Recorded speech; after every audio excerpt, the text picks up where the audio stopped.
Lower Manhattan, New York City, September 11, 2001. This tragic event marked the declaration of a global war on terror led by the United States government and its allies. The world changed after 9/11. September the 11th, for me, was a wake-up call.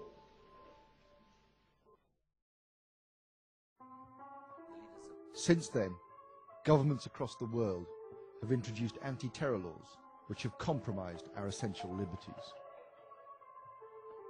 Here in the UK, these laws are increasingly being used to discipline those who are outspoken about the government's behaviour.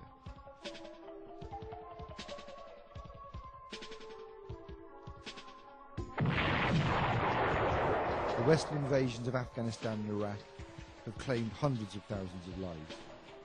The British government lied to the public about the threat posed from Saddam Hussein. There is a threat from Saddam Hussein, and the weapons of mass destruction that he has acquired is not in doubt at all. No weapons of mass destruction were ever found in Iraq. Well, one only has to refer to the Downing Street memo in which Richard Dearlove told Tony Blair that the United States had committed to a policy of regime change based upon the existence of weapons of mass destruction, that this was a very thin case that couldn't be sustained with any facts, and yet because regime change was decided upon, the intelligence would be fixed to the policy. Former servicemen and women have testified that the methods used in these wars have been illegal and inhumane. Naked prisoners on dog leads, covered in shit, made to eat shit, terrorised by dogs. And Blair's got the cheek to say that he's got God on his side as well. That's what really annoys me. God? You could basically kill anybody you wanted. I mean, it was that easy. You didn't even have to get off and dig a hole or anything like that. All you had to do was have something there for a picture. You were driving down the road, 3 in the morning, there's a guy on the side of the road, shoot him, throw a shovel off. There you go. The white phosphorus will disperse in a cloud. And when it makes contact with skin, then it's absolutely irreversible damage, burning flesh to the bone. It doesn't necessarily burn clothes, but it will burn the skin underneath clothes. Far from enjoying peaceful and democratic regimes, the people of Afghanistan and Iraq are now living in violent and unstable societies.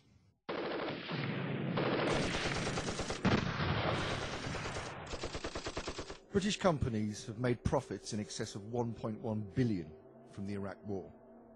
Oil and gas deals signed in Afghanistan and Iraq have benefited Western corporations, not the people of the Middle East. Several memos now in the public domain confirm that the British Prime Minister and the American President agreed to invade Iraq regardless of what the UN Security Council decided. According to a leaked official memo, Bush and Blair discussed flying U-2 spy planes disguised in UN colours over Iraq to provoke Saddam Hussein into retaliation. This is just more evidence of the smoke and mirror tactics adopted by the Western power elite. For a number of years now, it has been readily accepted that the official story of 9/11 does not stand up to independent scrutiny. In the 5 years since, irrefutable evidence has emerged indicating that 9/11 was an inside job. We started running. Floor by floor, it started popping out. It was like, it was if they had detonated. Detonated. Planned to take down a building. Boom, boom, boom, boom, boom, boom, boom.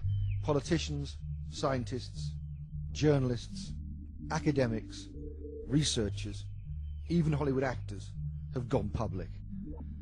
Thousands of 9/11 activists around the world have been spreading the facts. Yet the mass media still barely covers this mounting body of evidence and ignores the views of millions in the US and tens of millions across the world. In the year 2000, a document entitled Rebuilding America's Defenses was published by a private right-wing US think tank known as the Project for the New American Century, or the neocons. In it, they laid out their plans for Middle East domination in order to maintain control of the world's energy resources. They noted that a cataclysmic and catalyzing event, like the attack on Pearl Harbor during World War II, would help mobilize American opinion behind their war agenda. 9/11 was that event. As a result, the majority of British politicians supported the US-led war on terror. Recently, the UK and Ireland 9/11 Truth Movement have lobbied MPs to take a look at the compelling evidence that contradicts the official story. Judging from their responses, it appears most MPs deem themselves too busy to even consider the possibility that they have been duped for so long. Unfortunately, the majority dismiss rigorous scientific research and objective evidence as conspiracy theories. It is simply no longer plausible that the British government and its security services are unaware of the facts which indicate that 9/11 and other terrorist attacks were false flag operations. For a number of years, the evidence of MI5 and MI6 complicity in terrorist acts has been publicly available. Undercover intelligence agents who penetrated the IRA have risked their lives to expose the army and MI5's role in arms dealing, terrorist bombings, and the murder of civilians.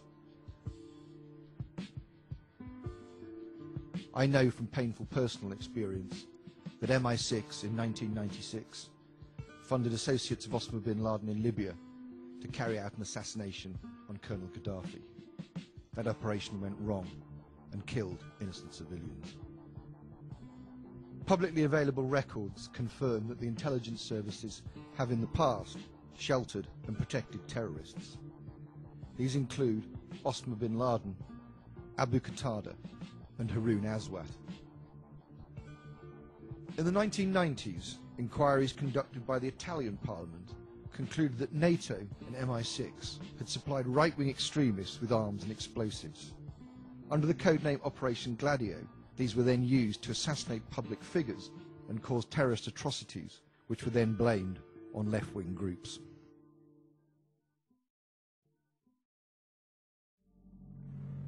It is now clear that false flag operations are part of a strategy of tension designed to instill fear in the civilian population and create unprovoked hatred towards minority groups.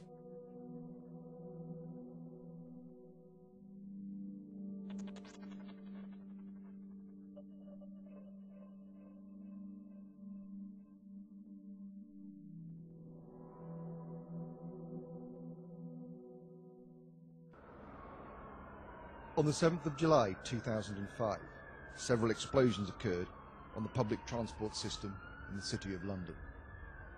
The police initially reported that power surges had caused the blasts. Hours later, this scenario was discounted. In the 2 days that followed, different accounts emerged concerning the times that the bombs detonated. 2 days later, London Underground, the Metropolitan Police and the British Transport Police reported that 3 bombs exploded almost simultaneously on 3 separate tubes at around 0850.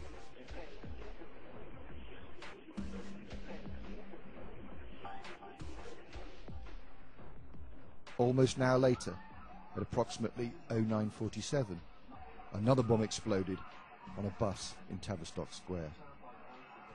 52 passengers were killed.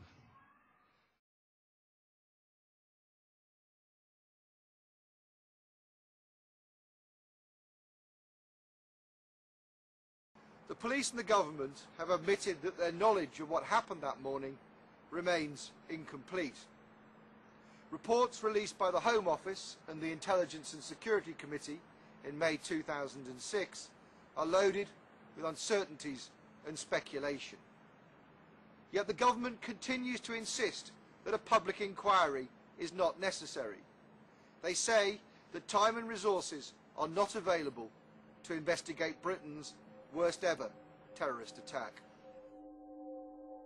Based on information provided by the police and the intelligence and security agencies, but largely not in the public domain, the Home Office's official chronology has only raised more questions than it answers.